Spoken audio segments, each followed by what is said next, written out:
Hi, I'm Chris Rogers from Rockin Waves 11294, and you're watching WGS-TV.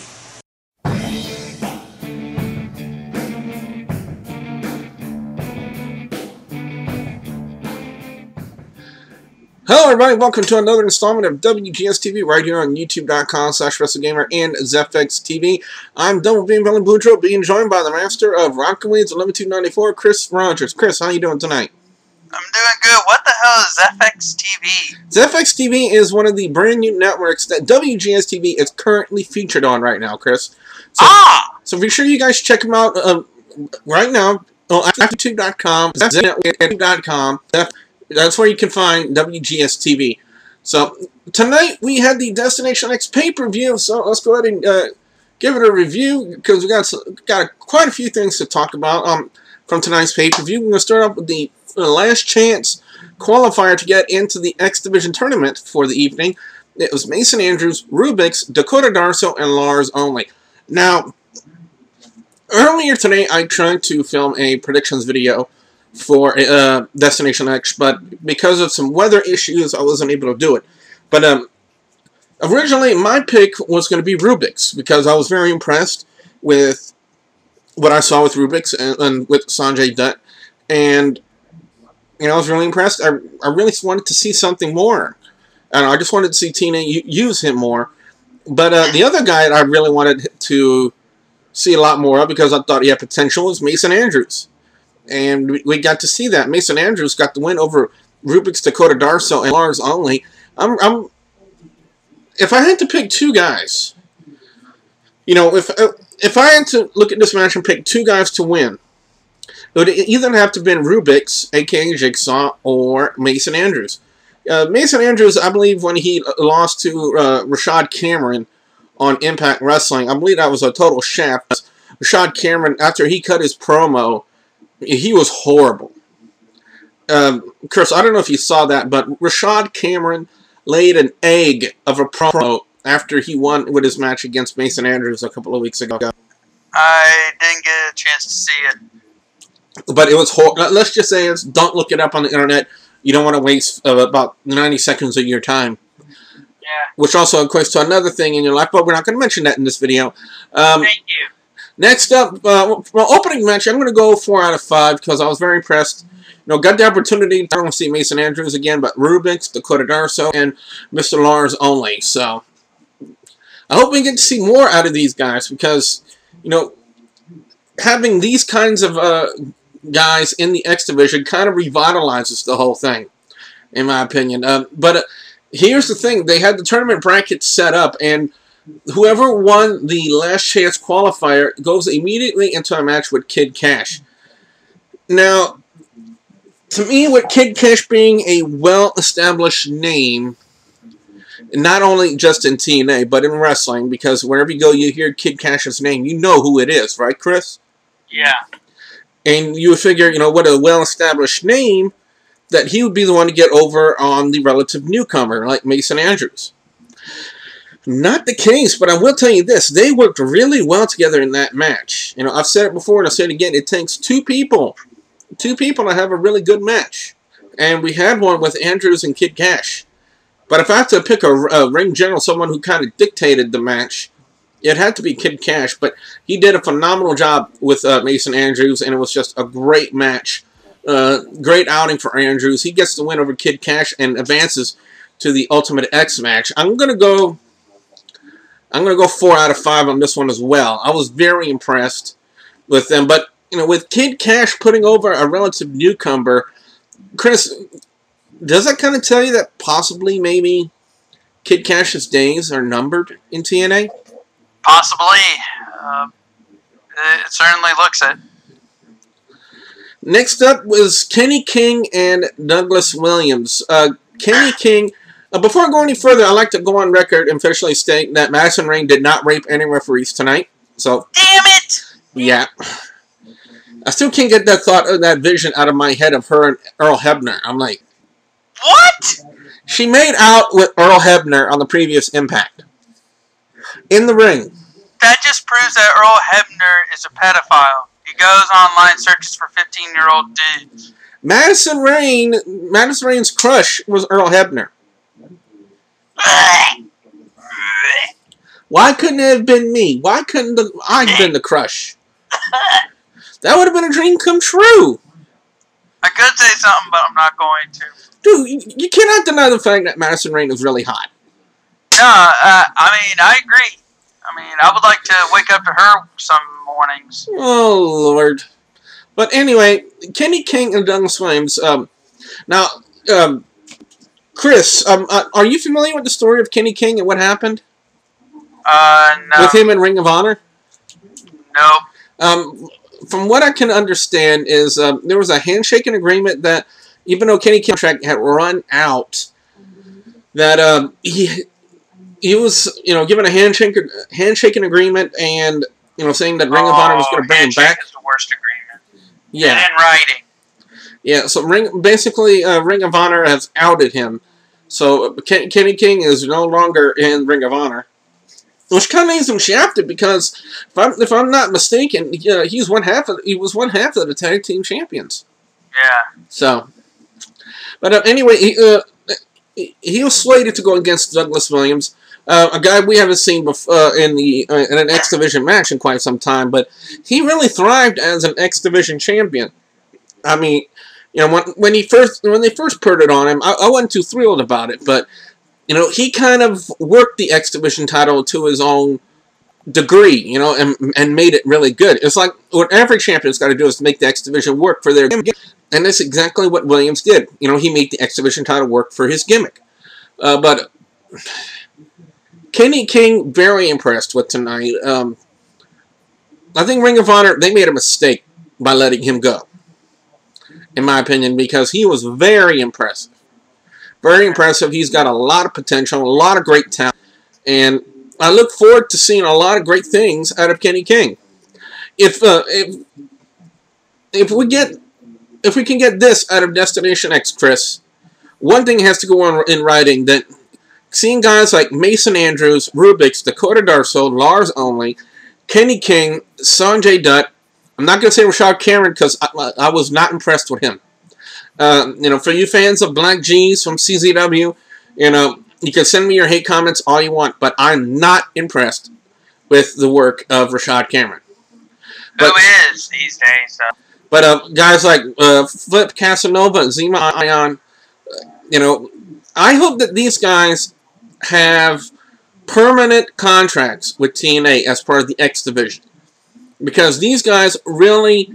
To me, if you want to revitalize this whole division, because as of late, the X Division has been stale. It has been really, really stale. They needed something new to revitalize this whole division. And I personally believe, Chris, that these guys, Andrews, Rubix, Darso, Kenny King, Sanjay Dutt, Rashad Cameron, Zima Ion, Flip Casanova. These guys can revitalize this entire division. I agree. So if not for nothing, I really hope that TNA takes into consideration, aside from Rashad Cameron, that these guys are really, really talented and they deserve a spot on the roster in the X Division to totally revitalize this division. Now that I've ranted about that and got that out of the way, as far as Kenny King and Douglas Williams go, really impressed with it, and I'm going to go 4 out of 5 on this one. Chris, tell me, which match did you come in on? Let's see. I came in during, the next match that we'll be talking about. Which would be Sanjay Dutt and Rashad Cameron. Yeah. And I'll tell you what, I'm going to say this right now. I was 100% for Sanjay Dutt. Well, wait. Isn't there something else that happened right before that match? No. It happens right after it.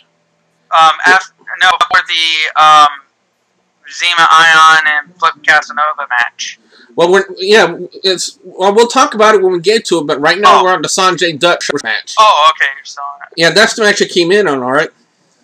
But, I'll tell you this, if TNA would have put Rashad Cameron over on Sanjay Dutt, I would have shut Destination X off right then and there and just totally boycotted TNA because you're putting over a horrible person, a horrible performer, in my opinion, in Rashad Cameron over a guy who is basically, he's got experience, he's got the skill, he's got the talent, he's got the mic skills in Sanjay Dutt. You know, if TNA would have done that tonight instead of the other way around, they would have been crazy. They'd have been crazy. Sanjay Dutt deserves a main event spot, whether it's X Division, World Heavyweight title, or what, but he deserves to have a spot right there because he has earned it, in my opinion. But anyway, Sanjay Dutt did get the win over Rashad Cameron, and I'm going to go, just because we got to see the flipping moonsault, the moonsault stomp again. I'm going to go 3 out of 5. What's your take on the match? I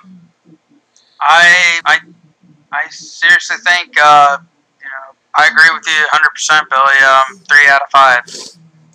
Then next up, we get the whole package about Jesse Sorensen and the injuries and everything that happened to him. This is where I came in. Yes, and you know, back in February, it's still viewed as an accident, and I don't know if I totally agree with the way that they were using Zima Ion, you know, this accident with the broken neck, to kind of further along his character, his gimmick. You know, I really don't see that maybe as a positive, but the big surprise is Dixie Carter has flown in Jesse Sorensen, and we got to see him live to kind of address the crowd. Chris, do you kind of feel like, to me, it's kind of a miracle that the guy can actually stand right now? Exactly. I mean, after a neck injury like that, damn. That's basically all I can say is damn. But something interesting to be brought up in the promo. He said, Zima Ion, I hope you win the X Division title tonight. Because when I come, you tried to take something very important from me. And when I come back, I'm going to take that X Division title from you. What the fuck is TNA doing having Jesse Sorensen putting over Zima Ion in a promo? Isn't that kind of a dead giveaway that what was going to happen later tonight? I bet you nobody else thought about it but me. You know, to me, I was on the fence about it whether or not it was a good idea to put Zima Ion over in a promo. I'm thinking to myself, okay, why in the world are they doing that? But, you know, we'll get to it when the time comes. As we go on to Zima Ion and Flip Casanova. Basically, Chris, when I saw in this match, Flip Casanova just basically jobbed to Zima Ion. Yeah, you could tell. Yeah, it was basically a job. It's basically a matchup you would see on TNA TV. Where you see, yeah, basically, this was not a quality match. This was an Impact Wrestling quality match. Either that, or a match with Mini Goldberg on WWE TV. All right. So I'm not going to give it I'm going to give it possibly. All right, I'm going to give it Zima Ion the benefit of the doubt. 3 out of 5. Your thoughts, Chris? It was barely able to keep my attention focused on there, and I mean, I have more fun making jokes about me. Yeah, basically during the match. So 2 out of 5. Next up was the Bound for Glory series match: Samoa Joe versus Kurt Angle. The rematch that everyone was waiting for. I was waiting for, and I'll tell you what. Tonight they did not disappoint. They did not disappoint. You know, Samoa Joe and Kurt Angle have shown us tonight why they are established names in the wrestling industry.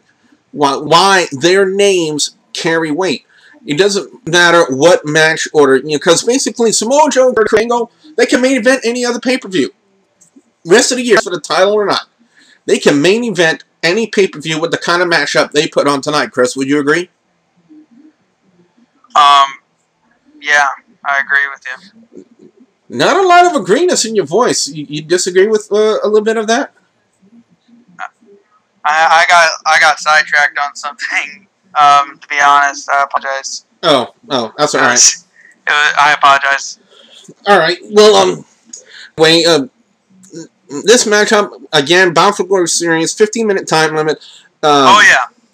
That was a good match. Oh yes, definitely. And again, with the quality of match that was, it could be a main event match anytime on Impact Wrestling, on any TNA pay-per-view, or in another company. I don't care. They delivered a very great pay-per-view match with Samoa Joe and Kurt Angle.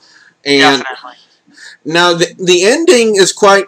A lot of people could say maybe controversial or not, whether to count it as a submission. Referee.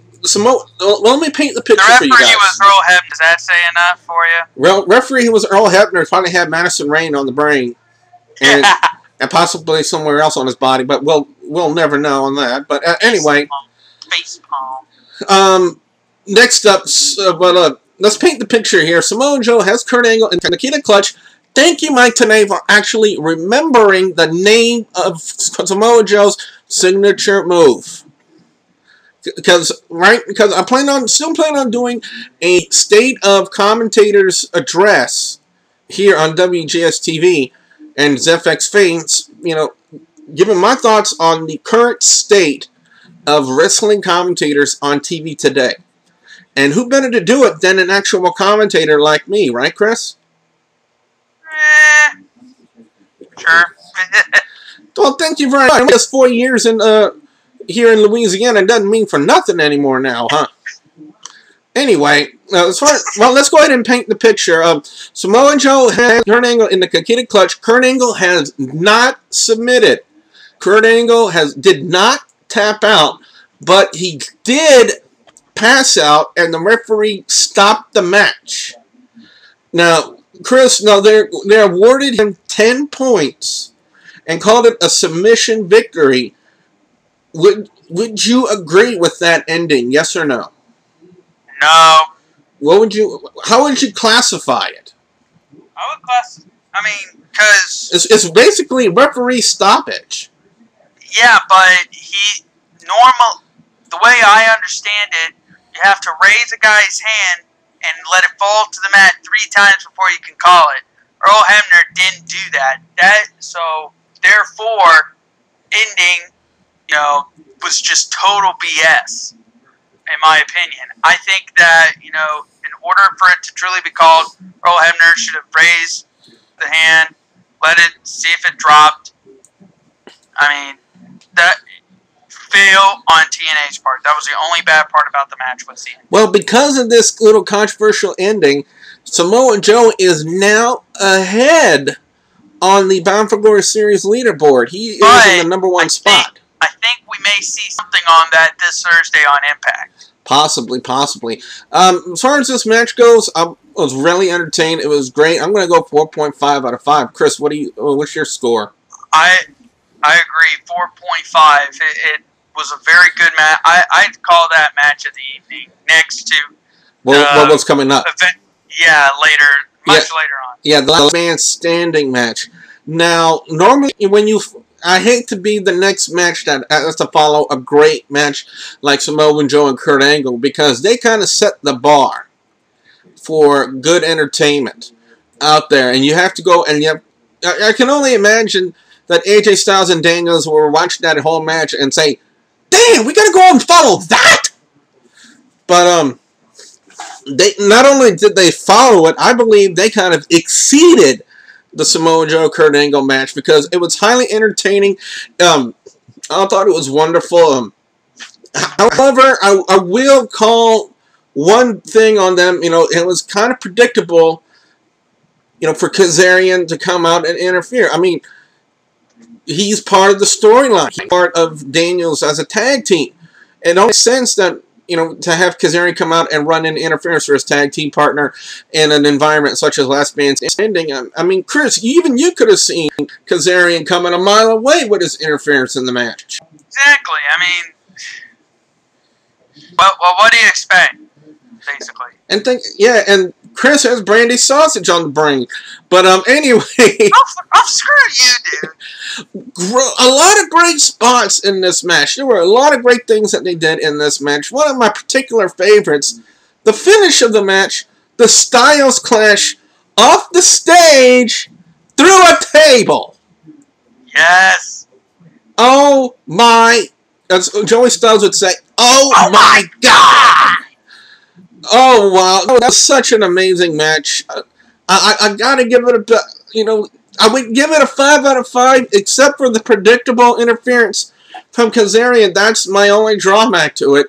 I mean, they could have done it a better way, or maybe keep Kazarian in the back, but it was just too predictable. I have to deduct a half a point on it. 4.5 out of 5.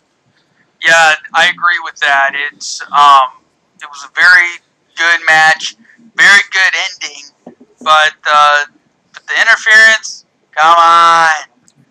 Seriously.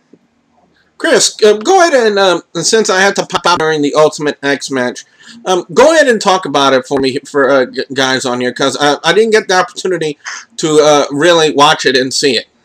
Alright, the Ultimate X match featured Mason Andrews, Zema Ion versus King, and yeah. And so, basically, for those guys that don't know what that is, basically, the World Heavyweight title, I believe that they were going for that, right? X Division. X Division. My apologies. The X Division title is high above the ring. Yeah, you have to crawl up a metal scaffold, go to the middle of the ring where the was sitting. Now, early in the match, Mason was taken out because of an injury. They thought that he was out for the remainder of the match. But he did come in later on. I will say, though, the winner, Zema Ion, it was kind of a surprise. But really?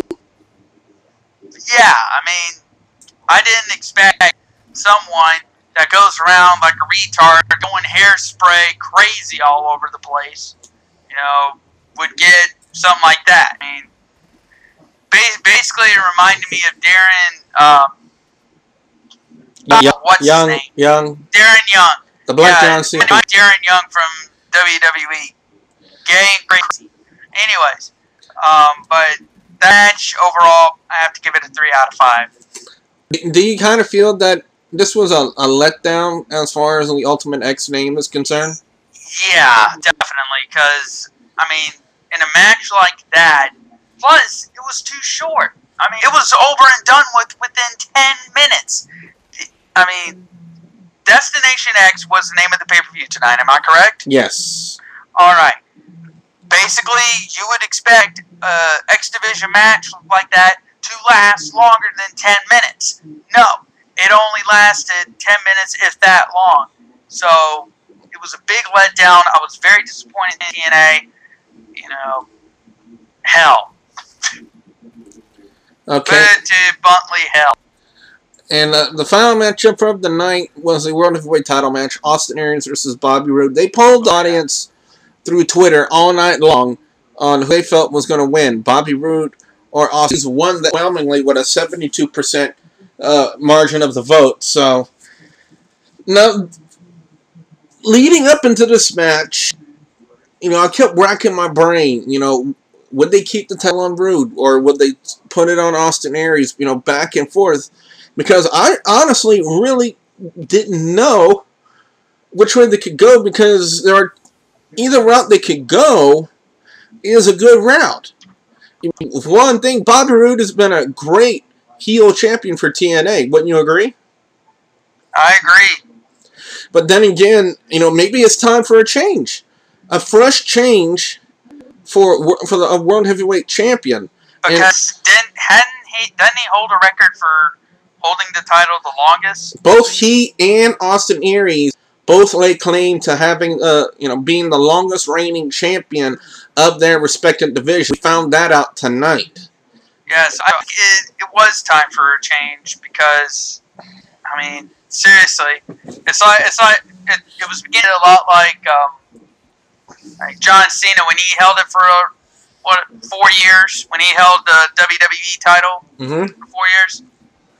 Got to be old, so Bobby Roode, your time's up. Well, Aussie Aries' time is now. oh God, now you're sounding like Don Jump. Hey, I had to bring it in somehow. Yeah, long story short, Austin Aries wins and becomes the new TNA World Heavyweight Champion. A big celebration ensues. Now the question is, if we got a fresh change, we have a new World Heavyweight Champion in Austin Aries. Where do we go from here? Where does TNA go from here? I expect a big backlash beginning this Thursday on Impact. In my opinion, because Bobby Roode, I expect there to be a rematch at the next pay-per-view. No doubt about it. Or this Thursday on Impact. You never know. You never know. Score for this matchup, I'm going to go 4 out of 5. I thought it was wonderful. It was just as good as I thought it was going to be. Chris? I got to go 4 out of 5. It was very good match. Great decent title change, and seeing the ref knocked out, that's always a couple of points extra. Overall score for the Destination X pay-per-view, I'm going to go 4 out of 5. A lot of great matches. A lot of good talent got showcased. Mason Andrews, Rubix, Dakota Darso, Lars Only, Kenny King, Sanjay Dutt. I'm not going to say Rashad Cameron because I don't classify him as good talent. And, it was great to see I'm calling Rashad Cameron, Black G's out on that. I'm not being talent. Like he actually is going to watch my video and have a response to that. But, anyway. Zima Ion becoming the X Division champion. Who knows? We'll see how exactly Zima Ion now carries himself, with this gimmick now that he's X Division champion. Time can only tell whether or not that this was a move or not from TNA to put the X Division title on Zima Ion. Maybe they've seen enough of him and seen enough in him for them to trust him with the X Division title and have him kind of carry the division in a sense, because if that's the way I kind of see it as a champion. If you're the champion of a certain division, they're depending on you to kind of carry the division over. And I kind of see that at Zima Ion. And if time will tell, if they... The way I see it, the way they laid it off, especially with the Jesse Sorensen promo, Chris, is possibly they're going to keep the title. Now, this is just, speculation. It's just pure speculation here, okay? I don't read dirt sheets. I don't read spoilers or anything like that. Just want to clarify that with the people out there. But the way I kind of see it is they possibly could keep the X Division title on Zima Ion until Jesse Sorensen is ready to come back into the ring and have them feud. That's what I was going to suggest as well. Yeah. Because and a lot of times, if you look in the past, there's a lot of people that have returned from wrestling that would start a feud with whoever took them out, and they would, if they were a champion, they would win the title. So, we saw it with John Cena and Chris Jericho.